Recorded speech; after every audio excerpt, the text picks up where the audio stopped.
ಏನ್ರಮ್ಮ ಇಬ್ರು ಅತ್ತೆ ಸೊಸೆರು ಬೆಳಬೆಳಗ್ಗೆನೆ ನಾಗರ ಪಂಚಮಿ ಹಬ್ಬ ಮಾಡಿಬಿಟ್ರೇನು? ಹ್ಞೂನಜ್ಜಿ, ಮಾಡ್ಕೊಂಡು ಬಂದ್ವಿ.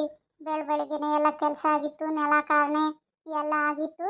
ಅದಕ್ಕೇನೆ ಇನ್ನೇನು ತೆಗಿಯತ್ತ ಬೆಳಬೆಳಗ್ಗೆನೆ ಮಾಡ್ಕೊಂಡು ಬರೋಣ ಅಂತ ಮಾಡ್ಕೊಂಡು ಬಂದ್ವಿ. ನಮ್ಮ ಮನೆಗೆ ಒಂದಿಷ್ಟು ನಮ್ಮ ಮಾಮನೆಲ್ಲ ನೋಡ್ಕೋಬೇಕಲ್ಲ, ಅದಕ್ಕೇನೆ ಇನ್ನೇನು ಎಲ್ಲ ಆಗಿತ್ತು ಕೆಲಸ. ನಾನು ಅತ್ತೆ ಇಬ್ಬರು ಮಾಡಿದ್ವಿ ಕಣಜ್ಜಿ. ಅದಕ್ಕೇನೆ ಬೇಗ ಹೋಗಿ ಅತ್ತ ಮಾಡ್ಕೊಂಡು ಬಂದು ಅದನ್ನು ಮುಗಿಸ್ಕೊಂಡು ಬಂದ್ವಿ. ಹೋಗ್ಲಿ ಬಿಡತ್ತ, ಒಳ್ಳೆ ಕೆಲಸ ಮಾಡಿದ್ರ. ಅಂದರೆ ಇಷ್ಟು ದೊಡ್ಡ ಹೊಸ ಮನೆ ಕಟ್ಟಿ ಇದನ್ನು ತೊಳೆಯೋದು ಬಳಿಯೋದು ಅಂದ್ರೆ ಏನು ಸುಮ್ಮನೆ ಆಗ್ತೈತೆ? ಹೆಂಗೋನೋ ಬಿರಿನ ಮುಗಿಸ್ಕೊಂಡಿದ್ರಮ್ಮ ಅತ್ತ ಒತ್ತಾರೆನೆ ಕೆಲಸನ. ಹೂನಮ್ಮ, ನೆನ್ನೆನೆ ಎಲ್ಲನ ತೊಳ್ಕೊಂಡು ಹೊರಗಿಳ್ದೆಲ್ಲನ ಒಂದಿಟ್ಟು ನೀರು ಹಾಕಿ ಗುಡಿಸಿ ಇಷ್ಟು ದೊಡ್ಡ ಮನೆ ಏನೋ ಕಟ್ಸಿದ್ವಮ್ಮ. ಆದರೆ ಏನು ಮಾಡೋಣ, ತೊಳೆಯೋದು ಬಳಿಯೋದಂದ್ರೆ ಬೋಲ್ ಕಷ್ಟ ಕಣ್ತೀಮಕ್ಕ. ಹ್ಞೂ ಹೇಳು. ನೆನ್ನೆ ಅದಕ್ಕೇನು ಪೈಪಾಕೆಲ್ಲ ಹಿಡಿತಿದ್ದಲ್ಲೇ ನೀರನ್ನ ಸುತ್ತು ಕಾಂಪೌಂಡಾಗೆ ಹೊರಗೆ ಎಲ್ಲನ. ಹ್ಞೂ ಕಣಜ್ಜಿ, ಒಳಗುಳ್ದೇನೋ ಹೆಂಗನೋ ನಾವು ಹಿಂಗೆ ಮೋಪಾಕ್ ಒರೆಸ್ಕೋಬೋದು ಅನ್ನು. ಹೊರಗುಳ್ದು ಹಿಡಿಯೋಕ್ಕೆ ಟೈಮ್ ಬೇಕು, ಗೊತ್ತಲ್ಲ. ನಮ್ಮ ಅಯ್ಯಪ್ಪ ಅಂತೂ ತಲೆನೇ ಕೆಡಿಸ್ಕೊಂಬಲ್ಲ. ಇನ್ನು ನಮ್ಮ ಪಾರ್ಥ ಪಾಪ ಅಷ್ಟು ದೊಡ್ಡನಲ್ಲ, ಇನ್ನೂ 1ನೇ ಕ್ಲಾಸು. ಇನ್ನೇನು ಮಾಡೋದು, ನಮ್ಮ ಮಾಮ ಇದ್ದಿದ್ರೆ ಇಂಥವೆಲ್ಲ ಸಣ್ಣ ಪುಟ್ಟ ಕೆಲಸ ಮಾಡೋದು. ನಮ್ಮ ಮಾಮ ಇನ್ನೂ ಎಂದು ಹುಷಾರಾಗುತ್ತೋ ಏನೋ, ಅದೇ ಅವ್ರನ್ನೂ ಬೇಡ್ಕೊಂಬಕ್ಕೆ ಹೋಗಿದ್ವಿ. ಈ ವರ್ಷನಾದರೂ ನಮ್ಗೆ ಒಳ್ಳೇದಾಗ್ಬರ್ಲಪ್ಪ, ಮನೆ ಕಟ್ಟಾಗಿಂದ ಯಾಕೋ ಬರೀ ನೋವೇ ತಿಂತಿದ್ದೀವಿ ಅಂತ ಬೇಡ್ಕೆ ಬರೋಕ್ಕೆ ಹೋಗಿದ್ವಿ ಕಣಜ್ಜಿ. ಹೋಗ್ಲಿ ಬಿಡತ್ತ. ಮತ್ತೆ ನಿಮ್ಮ ಮಗ ಕಾಣ್ತಿಲ್ಲಲ್ಲೇ? ಎಲ್ಲಿ ಹುಡುಗರು ಕಂಡಿಡ್ಕೇನೆ ಪೇರಿ ಓಡ್ತಾನೆ, ಇಲ್ಲೇ ಎಲ್ಲ ಆಟ ಆಡ್ತಿರ್ಬೇಕು. ಬಾತಿಮಜ್ಜಿ ಕಾಪಿ ಕುಡ್ದು ಮಾತಿಮಕ್ಕ ಕಾಪಿ ಕಾಸು ಕೊಡ್ತೀವಿ, ಕಾಪಿ ಕುಡ್ದು ಹೋಗ್ಮೆಂತೆ. ಇನ್ನೂ ಅಡುಗೆ ಮಾಡಿಲ್ಲ. ಒಂದು ಸ್ವಲ್ಪ ಹೊತ್ತು ಮಧ್ಯಾಹ್ನ ತನಕನಾದರೂ ಒಂದೊತ್ತಿರೋಣ ಅಂತನ ನಾವೇನು ಇನ್ನೂ ಅಡುಗೆ ಮಾಡಿಲ್ಲ. ಎದ್ದಾರೇನೆ ನೆಲ ಕಾರಣ ಎಲ್ಲ ಮಾಡಿ ಪೂಜೆ ಮಾಡ್ಕೊಂಡು ಬಂದ್ವಿ.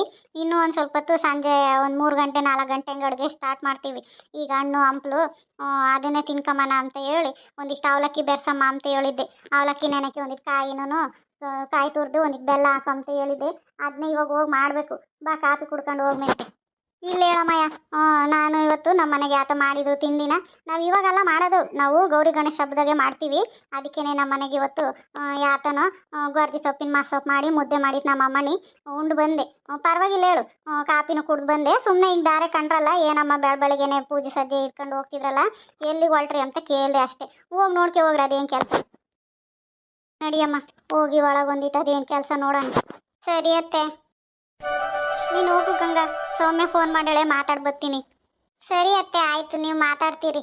ಒಳಗೆ ಹೋಗಿ ಅದೇನು ನೋಡ್ತೀನಿ, ಮಾವ ಏನು ಮಾಡ್ತಾರೆ. ಮಾಮಂಗೆ ಒಂದು ಸ್ವಲ್ಪ ಗಂಜಿ ಮಾಡಿ ಕೊಡ್ತೀನಿ. ಹೇಳೇ ಸೌಮ್ಯ. ಇವತ್ತು ಹಬ್ಬ ಮಾಡಿದ್ವಮ್ಮ ನಾವು. ಸರಿ ಇರಮ್ಮ, ಇತ್ತ ಬಂದು ಮಾತಾಡ್ತೀನಿ. ಇವಾಗ ಇನ್ನೂ ಪೂಜೆ ಮಾಡ್ಕೊಂಬಂದ್ವಿ. ಯಾಕಪ್ಪ ದೇವ್ರೆ ನಮಗಿಂತ ಕಷ್ಟ ಕೊಟ್ಟೆ. ಕಷ್ಟ ಕೊಡು, ಅದನ್ನ ತಡ್ಕೊಳ್ಳೋ ಶಕ್ತಿನೂ ಕೊಡು ದೇವ್ರೆ. 1 2 ಮಾಮೂಂಗೆ ಹುಷಾರಿಲ್ಲ. ಇವ್ರು ನೋಡಿದರೆ ಕರೆಕ್ಟಾಗಿ ಮನೆಯೇ ಸೇರ್ತಿಲ್ಲ. ಆವಾಗ ಒಂದು ಮನೆ ಕಟ್ಕೋಬೇಕಂತ ಸಾಲ ಸೂಲ ಮಾಡಿ ಕಷ್ಟಪಟ್ಟು ಏನೆಲ್ಲ ಮಾಡಿ ಮನೆ ಕಟ್ಕೊಂಡ್ವಿ. ಈಗ ಅಂಥದ್ದು ಏನೂ ಸಾಲ ಸೂಲ ಇಲ್ಲ, ಎಲ್ಲ ತೀರ್ತು. ಆದರೆ ಕೆಟ್ಟ ಚಟಗಳಿಗೆ ಬಾಯಿಸಾಗಿ ಇವರು ಒಂದು ಹಿಡಿತಕ್ಕೆ ಸಿಗ್ತಿಲ್ಲ. ಯಾಕೆ ಬೇಕು ಇಷ್ಟು ದೊಡ್ಡ ಮನೆ ಅನಿಸುತ್ತೆ. ನೆಮ್ಮದಿಗಿದ್ವಿ ಅತ್ತ ಹಳೆ ಮನೆಗೆ ಅಂತ ಅನಿಸುತ್ತೆ. ಈ ಕಷ್ಟ ಕೊಟ್ಟಿದೀಯಾ, ಇದನ್ನು ಸಹಿಸ್ಕೊಳ್ಳೋ ಶಕ್ತಿನೂ ನೀನೇ ಕೊಡು ಪರಮಾತ್ಮ. ನನ್ನ ಕೈಲಿ ಇಷ್ಟೇ ಆಗ್ತಿರೋದು, ಇದಕ್ಕಿಂತ ಹೆಚ್ಚಿಗೆ ನಾನು ಇನ್ನೇನು ಕೇಳ್ಕೊಳ್ಳಲ್ಲ. ಅಮ್ಮ, ಅಪ್ಪ ಯಾಕಮ್ಮ ಇತ್ತೀಚೆಗೆ ಮನೆಗೆ ಬರಲ್ಲ? ನೀನು ಯಾಕೇನು ಕೇಳೋದೇ ಇಲ್ಲ? ಅಪ್ಪ ಯಾವಾಗಂದ್ರೆ ಅವಾಗೆ ಬರುತ್ತೆ. ಅಪ್ಪ ಬಂದಾಗ ನೀನು ನನ್ನ ಮಾತಾಡೋಕ್ಕೆ ಬಿಡಲ್ಲ, ಯಾಕಮ್ಮ? ಇನ್ನೊಂದ್ಸರಿ ಅಪ್ಪ ಬಂದಾಗ, ಈಗ ಮನೆಗೆ ಬಂದಾಗ ಎಲ್ಲೂ ಕಳ್ಸೋದು ಬೇಡ, ಸರಿನಾ? ನಿನ್ನ ಜೊತೆನೇ ಇರ್ತಾರೆ. ನಾನು ನೀನು ಅಪ್ಪ ಎಲ್ಲಾದರೂ ಆಚೆ ಹೋಗಿ ಬರೋಣ. ಹೋಗು, ಸ್ಕೂಲಿಗೆ ಟೈಮ್ ಆಗೈತೆ, ಬೆಲ್ ಹೊಡಿತಾರೆ. ಸರಿ ಅಮ್ಮ, ಆಯಿತು. ನಮ್ಮ ಸ್ಕೂಲ್ ಹುಡುಗರೆಲ್ಲ ಧರ್ಮಪುರಕ್ಕೆ ಹೋಗ್ತಾರೆ, ಬೇರೆ ಕಾನ್ವೆಂಟಿಗೆ. ನೀನು ಮಾತ್ರ ನಾನು ಇಲ್ಲೇ ಗೌರ್ಮೆಂಟ್ ಸ್ಕೂಲಿಗೆ ಹಾಕಿದ್ಯಾ.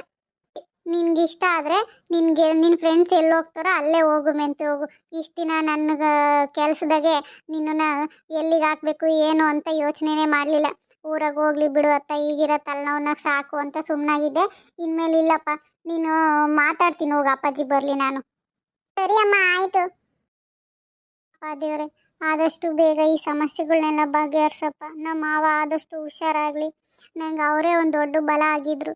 ಯಾವುದೇ ಕೆಲಸ ಆಗಲಿ ಏನಾದರೂ ಮುನ್ನುಗ್ಗಕ್ಕೆ ನೀನು ಮಾಡಮ್ಮನ್ನ ನಿಂದೆ ನಿನಗೆ ಸಪೋರ್ಟಾಗಿ ನಿಲ್ತೀನಿ ಅಂತಿದ್ರು. ಹಂಗೆಲ್ಲ ಮಾಡಿದ್ದಕ್ಕೆ ಇವತ್ತು ಇಷ್ಟೊಂದೆಲ್ಲ ದೊಡ್ಡ ಮನೆ ಕಟ್ಟೋಕ್ಕಾಗಿರೋದು. ಈಗ ಏನಾದರೂ ಮಾಡಬೇಕಂದ್ರೆ ಈ ಕಡೆ ಮಾವನ್ನ ನೋಡ್ಕೋಬೇಕಾ, ಹಾಸ್ಪಿಟ್ಲಿಗೆ ಕರ್ಕೊಂಡು ಹೋಗ್ಬೇಕಾ, ಪಾಪ ಅತ್ತೆ ಒಬ್ಬರ ಕೈಲಿ ಆಗಲ್ಲ. ಇವರಂತೂ ಬರೋದೇ ಇಲ್ಲ. ಇವರಂತೂ ಎಷ್ಟು ಕೆಟ್ಟ ಚಾಳಿಗಳು ಕಲ್ತಿದ್ದಾರೆ ಅಂದರೆ ನನಗೆ ಸಹಿಸ್ಕೊಳ್ಳೋಕ್ಕೆ ಆಗ್ತಿಲ್ಲ. ಯಾವುದನ್ನು ನೋಡೋಕ್ಕೆ ಆಗ್ತಿಲ್ಲ. ದಿನೇ ದಿನೇ ಈ ಥರ ಆದರೆ ಇಷ್ಟು ನೋಡೋಕೆ ದೊಡ್ಡ ಮನೆ ಇದ್ದು ಏನು ಪ್ರಯೋಜನ?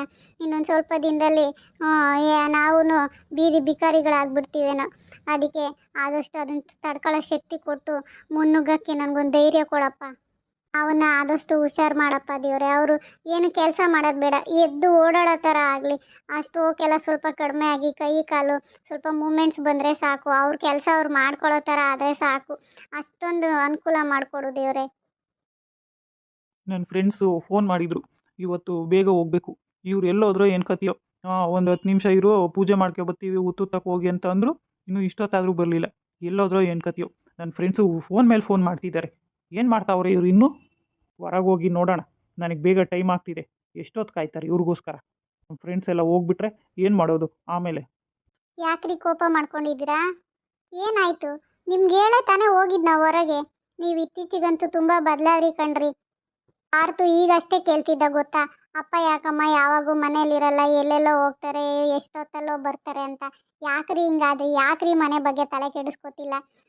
ಈ ಕೆಟ್ಟ ಜನಗಳು ಸವಾಸ ಬಿಡ್ರಿ. ನಿಮ್ಮ ಸ್ನೇಹಿತರು ಎಲ್ಲ ಎಂಥವ್ರು ಅಂತ ನನಗೆ ಚೆನ್ನಾಗಿ ಗೊತ್ತು. ಮುಂಚೆನೂ ಹೀಗೆ ಮಾಡ್ತಿದ್ರಿ, ನಿಮ್ಮನ್ನು ಸರಿ ದಾರಿಗೆ ತಂದ್ಕೊಂಡೆ. ಈಗ ಮತ್ತೆ ಅದೇ ಚಾಳಿಗೆ ಇಲ್ದಿದ್ರಲ್ಲ. ಇಷ್ಟು ದೊಡ್ಡ ಮನೆ ಕಟ್ಟಿ ಏನ್ರಿ ಬಂತು ಪ್ರಯೋಜನ? ಮನಸ್ಸಿಗೆ ನೆಮ್ಮದಿ ಇಲ್ಲ, ಮನೆಗೆ ಜನಗಳು ಮನಸ್ಥಿತಿ ಸರಿ ಇಲ್ಲ ಅಂದರೆ ನೀವೊಬ್ಬರು ಚೆನ್ನಾಗಿದ್ದಿದ್ರೆ ಇವತ್ತು ನಾವೆಷ್ಟು ಚೆನ್ನಾಗಿರ್ಬೋದಿತ್ತು. ಯಾಕ್ರಿ ಈಗ ಮಾಡ್ತಿದ್ರಾ ನೀವು? ಏನೇ ಅವಾಗೇನೆ ಗಂಡನ ಎದುರಿಗೆ ನಿಂತ್ಕೊಂಡು ಎದುರಿಗೆ ಮಾತಾಡೋಷ್ಟು ಸೊಕ್ಕೆ ನಿನಗೆ? ನಾನು ನಿಮ್ಮ ಎದುರಿಗೆ ಮಾತಾಡ್ತಿದ್ದೀನಿ ರೀ. ನಾನು ಏನು ಮಾತಾಡ್ತಿದ್ದೀನಿ, ನೀವು ಯಾವ ಥರ ತಗೋತಿದ್ದೀರಾ ಅದನ್ನು? ಎಷ್ಟು ಕಷ್ಟ ಇದೆ ಮಾವನವ್ರನ್ನ ಹಾಸ್ಪಿಟ್ಲಿಗೆ ಕರ್ಕೊಂಡು ಹೋಗೋದು, ಅವ್ರಿಗೆ ತೋರಿಸೋದು. ಅಟ್ಲೀಸ್ಟ್ ಒಂದು ದಿನನಾದರೂ ಬಂದು ಹೇಗಿದ್ದಾರೆ, ಅವ್ರಿಗೆ ನಿಮ್ಗೆ ಜನ್ಮ ಕೊಟ್ಟವ್ರಲ್ವೇನ್ರಿ? ಯಾಕ್ರಿ ಇಷ್ಟೊಂದು ನೀವು ನೆಗ್ಲಿಜೆನ್ಸಿ ಮಾಡ್ತೀರಾ? ಯಾವಾಗೂ ಬಾರು ಅದು ಇದು ಅಂದ್ಕೊಂಡು ಆ ಕುಡ್ತದ ಚಾಳಿಗೆ ಸಿಕ್ಕಾಕೊಂಡು ಯಾಕ್ರಿ ಈ ಥರ ಮನೆ ಮಠ? ನಿಮಗೂ ಹೆಂಡ್ತಿ ಮಕ್ಕಳು ಅಪ್ಪ ಅಮ್ಮ ಎಲ್ಲ ಇದ್ದಾರಲ್ರಿ. ಈಗ ಒಂದು ಹಂತಕ್ಕೆ ಬಂದಿದ್ದೀವಿ. ದುಡಿಬೇಕಾದ್ರೆ ಚೆನ್ನಾಗಿ ದುಡಿದ್ರಿ, ಈಗೆಲ್ಲ ಸಾಲ ಎಲ್ಲ ತೀರಿಸಿದ್ರಿ. ಎಲ್ಲ ಸಾಲ ಎಲ್ಲ ತೀರ್ತು ಇನ್ನು ನಾನು ಹೇಳೋರು ಕೇಳೋರು ಯಾರೂ ಇಲ್ಲ ಅಂತ ಈ ಥರ ಕೆಟ್ಟ ಚಾಳಿಗಳ್ನ ಕಲ್ತಿದ್ದೀರೇನ್ರಿ? ಯಾಕ್ರಿ ಮನೆಗೆ ಬರಲ್ಲ? ಯಾವಾಗೋ ಹೊತ್ತಲ್ದೊತ್ನಾಗ ಬರ್ತೀರಾ 12 ಗಂಟೆ 1 ಗಂಟೆಗೆ. ಆ ಮಗ ನಿಮ್ಮನ್ನು ಕೇಳೋ ಸ್ಟೇಜಿಗೆ ಬಂದಿದ್ದಾನೆ, ಅಮ್ಮ ಅಪ್ಪ ಯಾಕಮ್ಮ ಲೇಟಾಗಿ ಬರ್ತಾರೆ ಅಂತ. ಇಷ್ಟೂ ನಿಮ್ಗೆ ಅರ್ಥ ಆಗಲ್ಲ ಅಂದರೆ ನಾನು ಹೇಗೆ ಹೇಳೋದು ಹೇಳ್ರಿ? ನನಗಂತೂ ಸಾಕಾಗೋಗ್ಬಿಟ್ಟಿದೆ. ನಾನೇನೇ ಮಾಡೋಕ್ಕಾಗುತ್ತೆ? ಇದ್ದೀರಲ್ಲ ನೀನು ಅಮ್ಮ ಇಬ್ಬರು ನೋಡ್ಕೊಳ್ಳಿ. ನನಗೆ ನನ್ನ ಸ್ನೇಹಿತರು ಕಾಲ್ ಮಾಡ್ತಾವ್ರೆ. ಅವಾಗಿಂದ ಒಂದೇ ಸಮನೆ ಕಾಲ್ ಬರ್ತಾವೆ. ನಿಮಗೋಸ್ಕರನೇ ಈಗ ಎದ್ದು ಹೊರಟಿದ್ದೆ. ನೀವು ಯಾವಾಗಾದರೂ ಬರಲಿ, ಬಾಕ್ಲು ಮುಂದೆ ಮಾಡ್ಕೊಂಡು ಹೋಗೋಣ ಅಂತ. ನೋಡ್ಕೊಳ್ರಿ ನೀವೇನೆ. ನಾನು ಮಾತಾಡ್ತಿದ್ದೀನಲ್ರಿ, ನಾನು ಮಾತಾಡ್ತಿದ್ರು ಹಾಗೆ ಹೋಗ್ತಿದ್ದೀರಲ್ಲ. ಸ್ವಲ್ಪ ನಿಂತ್ಕೊಂಡು ನಾನು ಮಾತಾಡೋದು ಏನು ಮಾತಾಡ್ತಿದ್ದೀನಿ ಅಂತ ಈ ಸ್ವಲ್ಪ ಕೇಳಿಸ್ಕೊಳ್ಳೋ ತಾಳ್ಮೆ ಆದರೂ ಇರಲಿ ಕಣ್ರಿ ನಿಮಗೆ. ನಿನ್ನ ಹತ್ರ ಇಲ್ಲಿ ಕೇಳಿಸ್ಕೊತ ನಿಂತ್ಕೊಂಡ್ರೆ ಅಲ್ಲಿ ನನ್ನ ಫ್ರೆಂಡ್ಸ್ ಎಲ್ಲ ಹೋಗ್ಬಿಡ್ತಾರೆ. ಈಗಲೇ ಅರ್ಧ ಗಂಟೆ ಲೇಟ್ ಆಗಿದೆ, ನಾನು ಬರ್ತೀನಿ. ಆಮೇಲೆ ಅದೇನು ಮಾತಾಡ್ಕೊಳ್ಳೋಣ. ಇವ್ರನ್ನ ಯಾಗಪ್ಪ ದಾರಿಗೆ ತರೋದು? ನನಗಂತೂ ಸಾಕಾಗಿ ಹೋಗ್ಬಿಡ್ತೈತೆ. ಆವಾಗ ಹೆಂಗೋ ಒಂದು ದಾರಿಗೆ ತಂದಿದ್ದೆ ಇವ್ರನ್ನ. ಈಗ ನೋಡಿದ್ರೆ ಈಗ ಹೋಗ್ತಿದ್ದಾರೆ. ಫಸ್ಟು ಮಾವನ್ನ ಹುಷಾರು ಮಾಡಿಸಿ ಆಮೇಲೆ ಇವ್ರನ್ನೊಂದು ದಾರಿಗೆ ತರಲೇಬೇಕು. ಹೀಗೆ ಬಿಟ್ಟರೆ ನನ್ನ ಸಂಸಾರ ಹಾಳಾಗೋದಂತೂ ಗ್ಯಾರಂಟಿ.